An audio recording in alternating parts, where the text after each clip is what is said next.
Com uma excelente sequência de vitórias e a melhor campanha do segundo turno, o Galo terminou o Brasileirão 2023 na terceira colocação. Mas tem um ponto que ainda deixa boa parte dos torcedores desconfiados: o treinador Filipão. Com pouco mais de 6 meses de trabalho, o treinador, ao mesmo tempo que conseguiu convencer, vencendo Grêmio e Flamengo em fases determinantes do campeonato, frustrou os planos da torcida ao perder 2 vezes para o Cruzeiro na recém-inaugurada Arena MRV. Derrotas inesperadas, enroladas em vitórias surpreendentes, atuações sólidas contra partidas irreconhecíveis. Apoio aos medalhões e deixando a base de lado. Esse é o Galo de Luiz Felipe Scolari. Nesse vídeo você vai conhecer mais do que esperar do time em 2024. Eu sou Felipe Simonetti, sou analista tático de futebol. Estou sempre produzindo conteúdo sobre análise tanto para o Instagram e agora principalmente aqui para o YouTube. E eu conto com você inscrever aqui. Se você gosta desse tipo de assunto, eu te garanto que você vai curtir o meu canal. Ao mesmo tempo que a gente fala de um dos melhores elencos do Brasil, a gente fala de uma boa continuidade, né, do 20, 21, 22, o Galo sempre brigando na parte de cima da tabela. 2023 foi um ano de altos e baixos, né? Chega o Cudê, o time começa a engrenar, chega o Filipão, o time cai, chega o Filipão, assim, continua o Filipão, o time bate segundo lugar na última rodada, se amedronta ali, mas consegue pegar em terceiro lugar, tomando uma goleada para o Bahia. O Filipão traz resultado para o Galo, mas não traz conforto para a torcida, é o que mais parece para mim. E aí, para mim, tem 3 principais pontos, quando a gente fala do modelo de jogo do Filipão, que mais chamam a atenção. Primeiro, é um time que notoriamente sabe jogar bem em transição. É um time que faz seus principais gols em transição, em contra-ataques. Hulk, Paulinho, Zarate, o Pavon, todos muito bem em transição, inclusive o Pavon, que é super criticado, foi um dos líderes de assistência do Brasileirão na temporada passada, certo? E agora ainda chega o Scarpa, pensando também nessas transições, inclusive no clássico contra o Cruzeiro, a melhor oportunidade surge de uma transição com um baita passe do Scarpa, drible do Paulinho, e o Paulinho perde na cara do gol. Contra o Flamengo foi um jogo de transições. Contra o Grêmio, se não me engano, abre o placar mais tranquilo, depois amplia e fecha o 3-0 em transições. Um Galo que se sai muito bem assim. Em compensação, eu não acho justo quando as pessoas colocam, taxam o Filipão exclusivamente como retranqueiro, um técnico de transição. O Cuca fazia um trabalho semelhante no Galo. Nem por isso era uma retranca, nem por isso era um time que só funcionava em transição. Por exemplo, nos 20, 25 minutos em que o time realmente se propôs pressionar alto contra o Cruzeiro, se saiu bem, incomodou o Cruzeiro. Tiveram momentos no Brasileirão passado em que, quando se propôs a pressionar alto e incomodar o adversário, se saiu bem, conseguiu tirar espaço do adversário, recuperar a bola no ataque. E talvez essas sejam as 2 melhores formas do Galo criar suas oportunidades. Transição, recuperando a bola no campo de ataque, recuperando a bola no campo de defesa, depois de uma bola parada, depois de um ataque mais posicional do adversário, encontrando espaço nas costas da defesa, lançamentos longos, Hulk, Paulinho, associações muito rápidas, os 2 principais jogadores do time, ou recuperando a bola no campo de ataque e aí fazendo uma transição mas um pouco mais curta, né? O espaço é mais curto até o gol. Em compensação, e aí talvez o que mais incomode a torcida, é o que a gente vê que é um time que ele não consegue entregar repertório para construir curto. A partir do momento no clássico em que o Cruzeiro baixa o bloco, mas coloca o Matheus Pereira minimamente, e eu falo minimamente mesmo, porque não parecia que o Matheus Pereira estava ali para pressionar, estava ali só para ocupar o espaço, do lado do Dineno, para pressionar a saída do adversário, o Galo começa a rifar a bola, rifar a bola, rifar a bola, rifar a bola.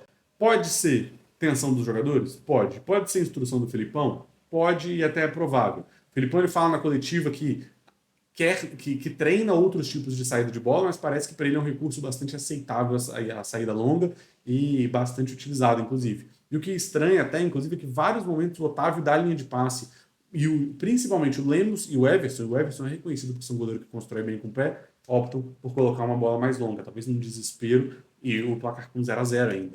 Então isso me chama um pouco a atenção, a dificuldade do time do Filipão de colocar repertório para construir curto quando precisar. Quando você jogar com um time que joga lá embaixo, você vai ter que construir um pouco mais curto. Um time que joga lá em cima e que pressiona bem, só nota. Um time que joga lá em cima e que pressiona bem, não vai te fazer só forçar a bola longa. Uma hora você vai começar a forçar a bola longa e devolver a bola toda hora. Você vai ter que sair curto para superar a primeira pressão.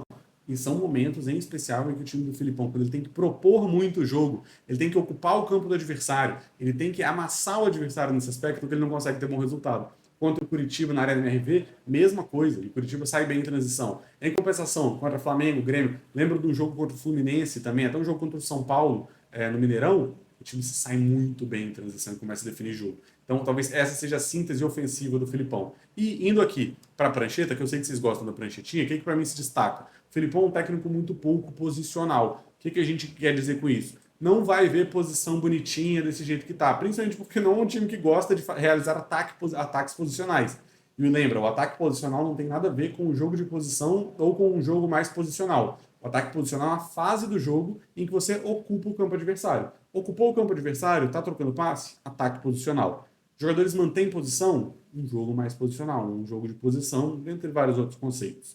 O que a gente vê? Quando o Galo se propõe a ocupar um pouco mais o campo de ataque, vamos colocar a bolinha aqui do lado esquerdo, Zaratio, Hulk, Paulinho, Arana, até Otávio, geralmente o lateral direito só que vai ocupar o outro lado, Edenilson. O time todo vem aglomerando muito mais pelo lado da bola. Faz não tanto quanto o Fluminense do Diniz, mas prioriza muito mais as associações curtas. Entende que vai avançar no campo através de troca de passes curtos, dinâmica e dribles, muito mais do que pela manutenção dos jogadores e fazer a bola chegar no homem livre ou no homem com vantagem. Não, o Galo prefere aglomerar e dar vantagem para os jogadores individualmente. Nem sempre isso dá certo. Tem jeito certo, tem jeito errado? Não tem, não tem. E aí a gente vai ver destaque principalmente. Vamos lá, só uma passagem rápida. Dupla de zagueiros. Azul não. Dupla de zagueiros. Não tão construtora, o Lemos até tem uma bola longa. O Gemerson vem sendo muito criticado, mas é um jogador que, para mim, assim, deve um pouco. Não tem o nível para brigar por título brasileiro, mas que vem sendo injustamente criticado. Arana de altíssimo nível, ocupa bem o corredor. Mariano é já um lateral mais base. O Saravia reserva mais profundo. Otávio e Edenilson vem sendo a dupla, que em alguns momentos vira até isso daqui. O Edenilson é mais um 10 em vários momentos, mas Otávio, Batalha, Alan Franco, Edenilson são os nomes por aqui. Scarpa, Zaratio, e aí vai ter também Igor Gomes, vai ter Pedrinho, que deve estar de saída, Pavon, pro ataque, Hulk, Paulinho, e tem o Kardec para dar outra opção também para esse time. Então o que eu vejo de principal para esse Galo? É um time que defensivamente tem seus méritos, é um time que marca individual, persegue bem no campo, consegue colocar intensidade, melhor defesa do Brasileirão 2023, mas que falta repertório ofensivo. Eu lembro de muitas vezes em que o Galo vence o jogo em transição, mata o jogo em transição, recupera a bola no campo de ataque e contra-ataca rápido. Essa é a marca do Galo do Filipão. E em vários momentos eu lembro também do Galo ter dificuldade de construir, e aí a defesa sofre mais, porque o time se expõe, constrói errado, toma a bola nas costas e sofre em transição ou sofre em bola parada, como foi o caso do Clássico. Acho que o Filipão é limitado, não dá para ser treinador do Galo, longe disso. O Filipão pode agregar repertório, precisa de tempo de trabalho, está falando de 6 meses, em 6 meses levou o time para brigar por título do Brasileirão até praticamente a última rodada. É um técnico subestimado, não é um técnico de primeira prateleira hoje, mas é um técnico que consegue extrair muito dos jogadores, e a gente viu isso no Brasileirão passado. 2 derrotas em clássico não podem anular tudo que o Galo construiu contra Flamengo, contra Grêmio, contra Inter, contra São Paulo, contra Fluminense, boas partidas contra o Palmeiras também, a gente não pode anular isso. E o Galo, em especial, talvez nesse momento consiga definir, por exemplo, uma Copa do Brasil, consiga definir uma Libertadores. Não é por não ter um elenco e o maior repertório do mundo que não vai conseguir definir e brigar por um título. A gente já viu times mais limitados nesse aspecto conseguirem fazer isso. Brigar, não necessariamente ser campeão, mas brigar, e depois que você chega num mata-mata, numa final, depende de outros fatores. Não acho o Filipão limitado esse tanto, e se a gente quer ver repertório do time, a gente precisa dar tempo. Dentro do tempo que teve 6 meses de trabalho, vamos colocar um mês de férias, 5 meses de trabalho, o Filipão implementou um modelo de jogo eficiente e alcançou o objetivo do time no Brasileirão. Agora, com mais tempo, tem que colocar mais modelos de jogo, mais repertório, e para isso precisa de tempo, certo? Não é um clássico, não são 3 rodadas de Mineiro, 4, 5, não é um estadual que vai definir isso, é mais tempo. A gente precisa ver o time, aí talvez pelo menos mais uns 6 meses, uns 7 meses de futebol no ano de 2024, em especial porque é a aposta da diretoria para esse ano, certo? Se é a aposta da diretoria, a gente tem que se manter fiel a essas convicções. Mas é isso que eu queria falar um pouco sobre esse Galo, explicar como o time joga, desmistificar um pouquinho o Filipão e poder trazer esse conteúdo para vocês. Se você curtiu, deixa o like por aqui. Se você ainda não conhecia meu canal e não é inscrito, se inscreve aí.